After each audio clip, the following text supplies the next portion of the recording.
I found one time that in a week's time, I had been on my phone for 24 hours.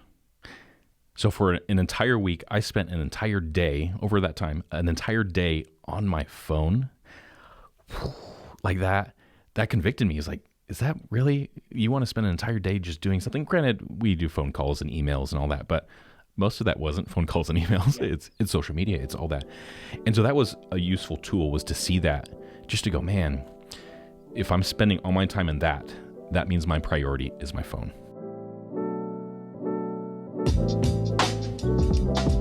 Hey there, and welcome to the Midweek Moments. Today we are talking about time, the one commodity that we all have the same amount of. And on today's episode, I have Pastor Jared with me. Yes, sir. Great to have you, sir. Yeah, thank you. Let's talk about time. Yep. How is time management? It's a skill or concept that it's all over the place. You can buy almost every book about it. How is time management and stewardship of time? Yeah.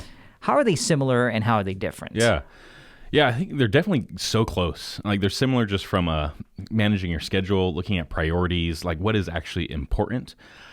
I think the one missing component from time management to stewardship is a God thing, right? It's a biblical principle where we realize the things that we have, our time, our treasure, talent, testimony, all those things, they're given to us by God. They're not ours.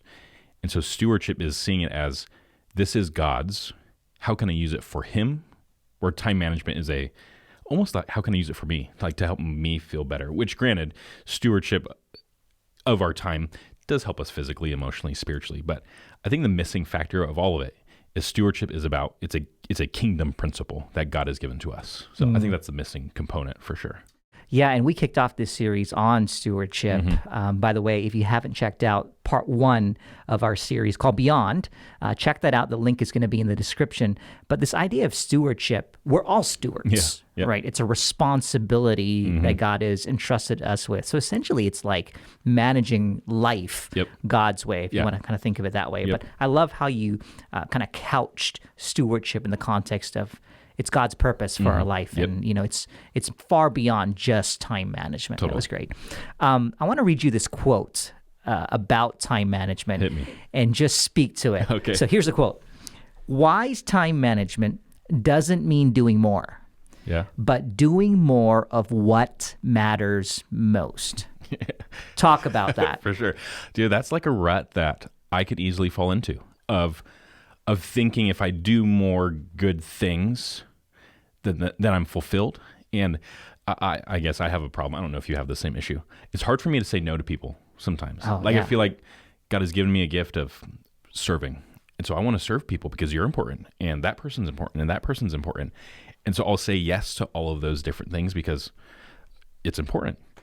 And then as I think about it, if I say yes to everything because it's important, are all those things actually important, right? If everything is important, does that make anything important? And it doesn't. And so it's, I can easily get caught in the rut of, I'm doing a lot of good things, but am I doing what's best? And I think that's kind of what that quote is getting to, is wise time management is doing what is best, not just what is good. Are those things bad? No. But what is best? What would God want me to actually do? And it means you might have to say no to some things so that you can make the most important people and the most important things the thing in your life. That's good. I think sometimes the misconception when people hear time management, people think time management equals how much more can I cram into my already packed schedule.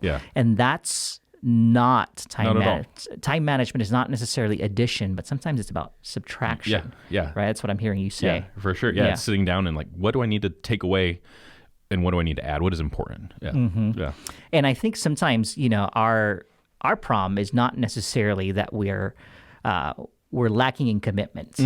I think sometimes we overcommit, right? That's the name of the game. And, and just the ability to learn to say no. It's hard. Super hard. But it's a super powerful principle. That's really good.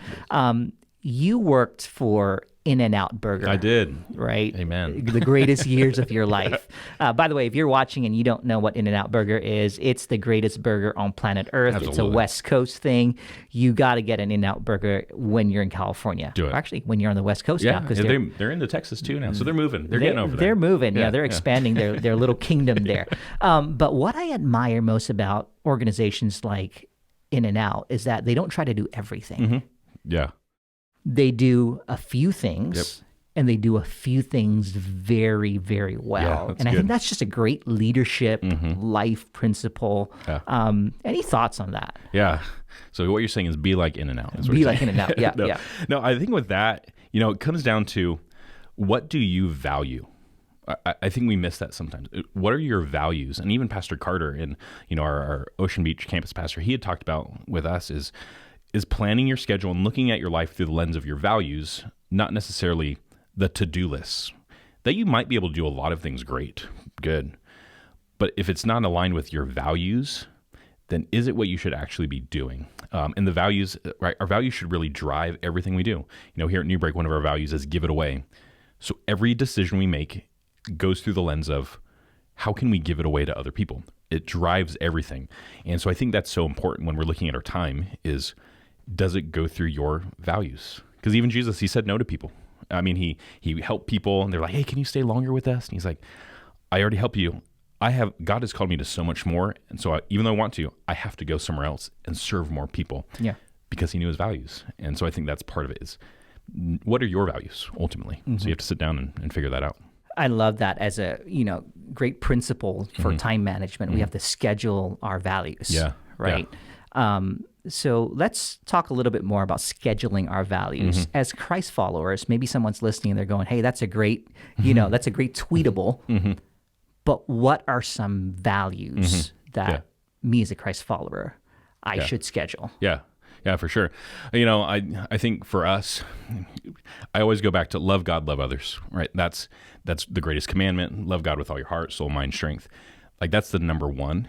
And so if you're ever planning something and it doesn't, I don't want to say it doesn't, but if it doesn't allow you to love people and to love God, like, is it worth your time and energy in a way? If it's just busy work of, you have 10 minutes so you can answer emails, or maybe that 10 minutes is a phone call to someone to talk about, hey, how's life?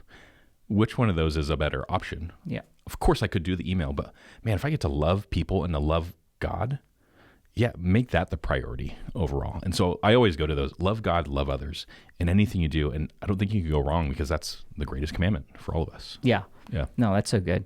Figuring out your values and then scheduling around those. I think for me, some of the things that come to mind is like family. Yeah. So how do I schedule time for family or for marriage? Yep. Right. Cultivating that relationship with my wife so that it's not relegated to a default or, okay, what extra time do we have this month? Yeah. And quite honestly, there isn't a whole lot of extra time. Yeah. So I'm speaking into my calendar and not allowing my calendar to speak into my values, so. Yeah. That's super good. Yeah. Family. And, at the end of the day, like your relationship with Jesus, your relationship is the most important. And so sometimes we put that at the bottom, it's like, are you scheduling that time? I live and die by my calendar. So I have to put that in my calendar, spend time with God. And so that's just how I work. But yeah, I think that's good. Family, God, it's powerful. That's good. So let's talk practical. Practically, how do we not become victims of just busyness or a crowded schedule? Yeah. Good question. Yeah.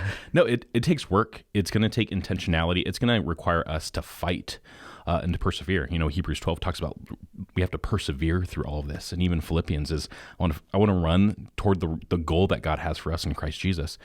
Like we have to fight for it because if we don't tell our time where to go, everyone else is going to be happy to tell you what to do with your time and with your money and your energy. And so I think part of it is you have to sit down and be purposeful. Maybe it's starting off your week of every Monday, I'm going to look at my entire week and I'm going to pray through my calendar. God, what are some things on here that I can switch or adjust or take away, add, subtract? What do you want me to take away? Not what I want to take away. And then start off your week like that. That might be a good way to do it so that you don't just keep adding more and more and more. is you start off with pray, God, what do you want me to do this week? How can I pray and give this calendar to you? So that might be a good, helpful tool for people to do. What to add, what to subtract. I know we lead teams too. I think one powerful question to ask is, okay, what can I delegate to somebody else? That's a good one. Have you ever heard of the idea of create to don't list? Oh. We create to-do lists, right? I live and die by those. I have one every single day. It just keeps getting longer and longer and longer. But I heard someone say, hey, create to-don't lists. Oh, that's good. I think that's something to think about. Yeah, for sure. Because if we keep adding and adding and adding, man, you just live in a cycle, an endless cycle of you will never be good enough in a way because it's more and more and more. But if you make it to don't list, that's interesting. That's really good. Yeah. What are the things you can take off your plate? Yeah. The other question I had for you too is, we live in a world where it's so tempting to check social media or, watch a YouTube clip. It's just so accessible.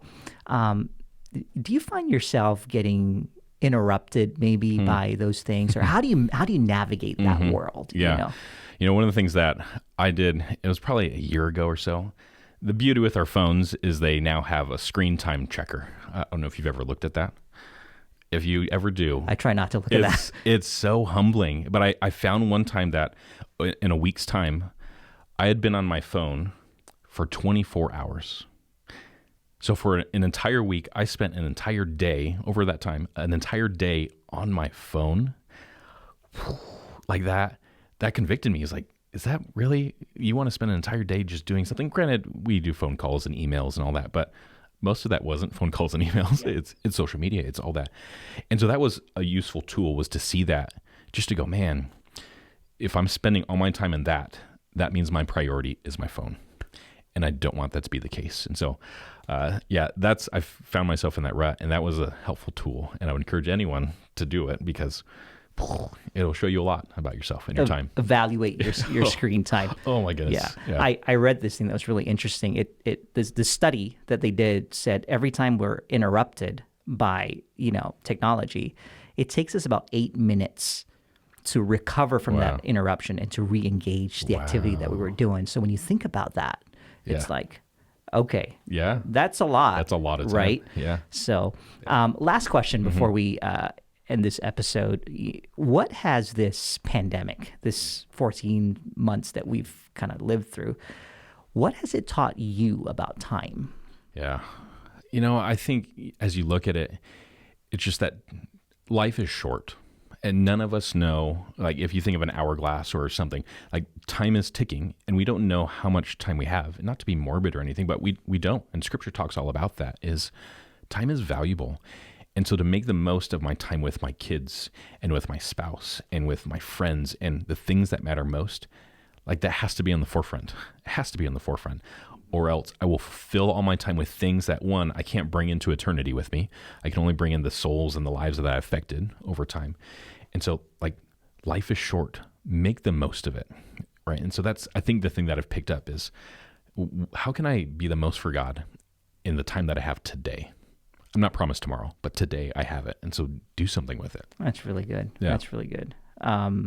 Definitely the time with family has been such a blessing and an eye-opener for me as well. I think the other piece for me too that I've learned during the season is the times of rest. It's not wasted time. Yeah, not at all. Sometimes we think like, oh man, sleep is for, for when we die, right? There's that that expression, but no, we need rest. Absolutely. Right here, right now, and that's, schedule that. It's not wasted time. So Jesus rested, God rested. They all did. Like it's important for us, and Very do things biblical. that give you life as you move forward, because you're going to need it, because you're going to have seasons of a lot of stuff and seasons where there's less. So we have to schedule that in. That's really good. Hey, well, thanks for your wisdom. Yeah. If this was helpful, don't forget to hit that like button, subscribe to the channel so that you'll get notified when videos like this drop. And don't forget to check out Pastor Jared's message. The link is going to be in the description. It's going to help you a lot as you take your next step in learning how to steward your time. Until next week's episode, God bless you. We can't wait to see you.